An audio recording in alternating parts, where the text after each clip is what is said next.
comparación con otros países, y tanto el nivel como el crecimiento. O sea, si tomamos el periodo como un todo desde la crisis del 2007, del 2008 hasta el 2016, ¿no? Sí tuvo un crecimiento mucho más fuerte en el 14 y el 15, pero tomando el periodo como un todo, no ha crecido más que en otros países. Segundo, como les había comentado, pues la capacidad de pago se ha fortalecido, la veamos como la veamos, ¿no? Tercero, el costo de la deuda es igual a 2006 y mucho menor que en 1996 o 2000. Y juntando esas dos cosas, la capacidad de pago que se ha fortalecido y un costo menor de la deuda, pues pareciera que estamos en relativamente buena posición. Y de ahí es que yo digo que no hay un caso, o sea, que no creo que sea correcto hacer un caso de que hay una necesidad urgente para reducir el crecimiento laboral. Eso es lo que concluyo del análisis de que le ha pasado la deuda. Ahora, la última lámina, ¿cuáles son las perspectivas? Pues bueno, la ventaja que tuvimos en tasas de interés, la bajada en las tasas de interés, pues está empezando a revertir, claramente, ¿no? Ya no subió medio punto el costo de la deuda, ¿no? Más por crecimiento del volumen de deuda que por las tasas todavía. Pero se me hace que el impacto del aumento de las tasas de interés va a tener un efecto relativamente lento. ¿Por qué digo esto? Porque pues, la deuda externa está a un plazo promedio de 20 años, y a tasa fija, y la deuda interna está a un plazo de 8 años y 80% de ella está a tasa fija aproximadamente, ¿no? Entonces, el aumento de las tasas de interés nos va a ir pegando en el endeudamiento, en el margen.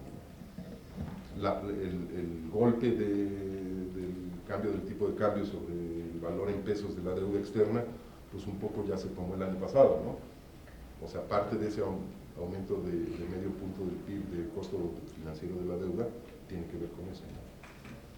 Segundo, hay una convergencia esta convergencia que les mostraba de los requerimientos financieros del sector público y el déficit normal, que suponen un endeudamiento menor, como decía, para una política de gasto y de ingreso dado, ¿sí? O sea, no nos va a abultar más la deuda esos otros programas del pasado que ya casi se absorbieron. Luego, segundo tema, los ingresos petroleros, los ingresos no petroleros. Pues los ingresos no petroleros, pues no veo por qué tengan que caer, ¿no?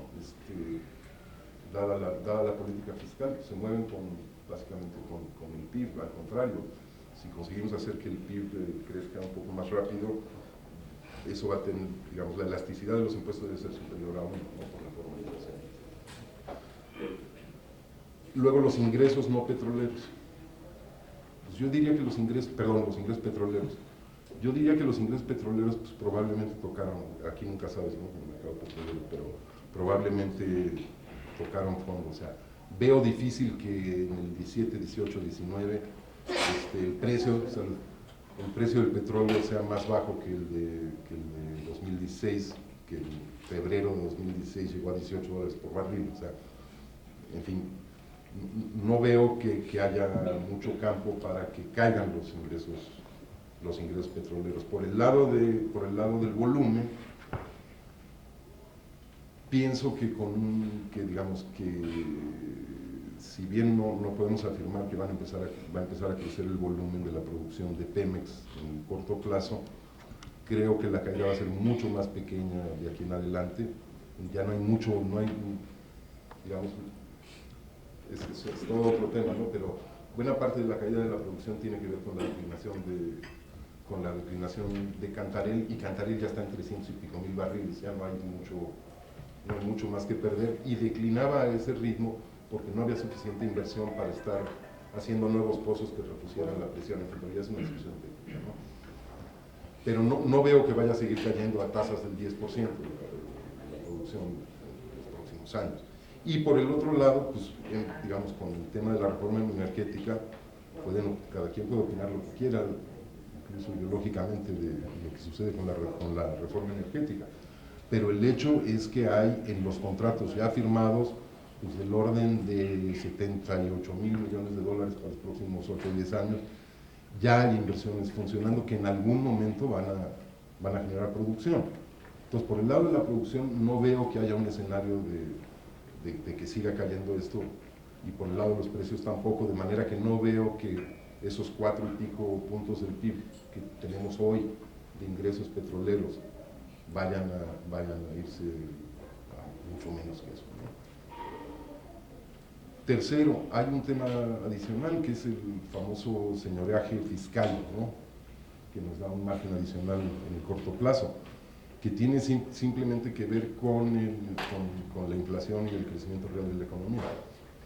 Digamos, si este año la inflación es 6%, como es un poco la predicción, el pronóstico de consenso, y vamos a decir que el PIB crece 2%, ¿sí? Entonces el PIB nominal va a crecer 8%. Si la deuda crece 8%, el coeficiente de endeudamiento a PIB se va a mantener constante, ¿sí? Entonces, digamos, ahí hay un margen, que pues, es un margen tradicional en la economía que siempre se ha, digamos, que se puede utilizar. Dicho esto, pues, ¿cuál es el tema central aquí? Pues, digo yo, la clave es digamos, para las perspectivas de la deuda, ¿no? Si aprovechamos el margen de endeudamiento y se utiliza bien, ¿sí?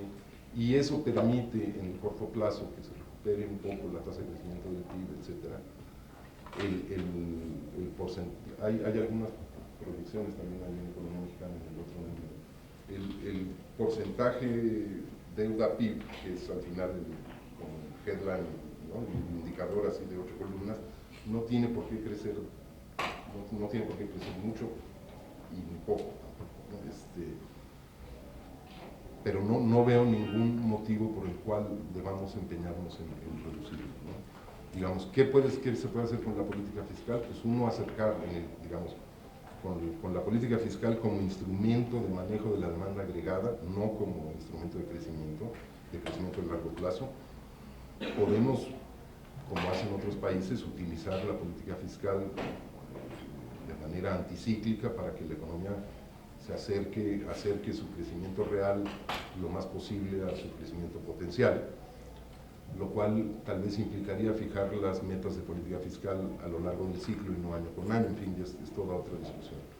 Y dos, en términos del crecimiento de largo plazo, pues la política fiscal tiene que, digamos, encontrar la forma de financiar un nivel de inversión pública más razonable que permita sostener tasas de crecimiento más altas, ¿no? Yo lo dejaría ahí.